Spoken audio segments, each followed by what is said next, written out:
नमस्कार मित्रांनो, trending news and latest update या चॅनलवरती तुमचे स्वागत आहे। मित्रांनो, आज आपण आपल्याचे या व्हिडिओमध्ये बघणार आहोत एसटीतून या लोकांचा मोफत प्रवास होणार बंद। पहा काय झाला निर्णय, चला तर जाणून घेऊया आपल्याचे या व्हिडिओच्या माध्यमातून। मित्रांनो, एसटी महामंडळाने गेल्या वर्षीपासून अमृत योजनेद्वारे 75 वर्षावरील नागरिकांना एसटीतून मोफत प्रवास योजना लागू केली होती।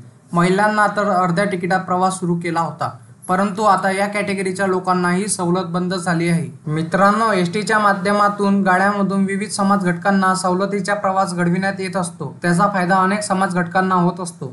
आता एसटीने अलीकडेच महिलांना 50% सवलत जाहीर करून त्याचा अनेक महिला लाभ घेत आहेत। तसेच 75 वर्षावरील ज्येष्ठ नागरिकांना संपूर्णपणे मोफत प्रवासाची सवलत दिली आहे, त्याचा पण अनेक लोक त्याचा लाभ घेत आहे। या सर्व सवलतीची प्रतिपूर्ती राज्य सरकारकडून वेळेत केली तर एसटीला स्वावलंबी बनवायला वेळ लागणार नाही। परंतु आता एसटी महामंडळाने आता एका महत्त्वाच्या घटकांची सवलतीवर बंदी आणली आहे। एसटीचा निर्णय कोणाला आता अडचणीचा ठरणार ते बघूया। एसटी महामंडळाने गेल्या वर्षीपासून अमृत योजनेद्वारे 75 वर्षावरील नागरिकांना एसटीतून मोफत प्रवास करण्याची मुभा दिली होती। त्यानंतर एसटीने अलीकडेच महिलांना एसटीच्या सर्व श्रेणीच्या बसेसमधून महिलांना अर्ध्या तिकिटात प्रवासाची सवलत जाहीर केली होती आणि त्यामुळे महिलांना प्रचंड फायदा झाला आहे। तसेच महामंडळांचे प्रवाशांमध्ये वाढ झाली आहे। एसटी महामंडळ विविध 29 सामाजिक प्रवासात समाज घटकांना प्रवास सवलत देत असते। याची भरपाई राज्य सरकार स्वतंत्र निधी देऊन करीत असते। आता मात्र हे नवे परिपत्रक काढण्यात आले आहे। या पत्रकामध्ये जाहीर केले आहे की आजारी व्यक्तींचा मोफत प्रवास कायमचा बंद होणार आहे।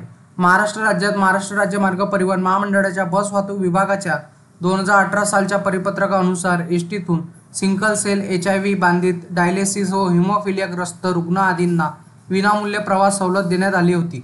आता या घटकांचा निम-आराम किंवा आराम या बस सेवेतून मोफत प्रवास करता येणार नाही।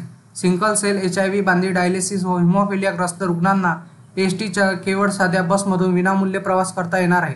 त्यामुळे या दुर्धर आजारी व्यक्तींना एसटीचा निम-आराम आणि हिरकणी, वातानुकूलित, अश्वमेध, शिवशाही, शिवनेरी, शिवाई या बसमधून सवलत बंद करण्याचे आदेश महामंडळाचे महाव्यवस्थापक सीमा जगताप यांनी दिले आहे।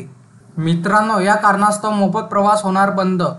मित्रांनो, तुम्हाला असेच नवनवीन व्हिडिओ बघण्यासाठी तुम्ही आपल्या चॅनलला लाईक, शेअर अँड सबस्क्राईब करा। धन्यवाद।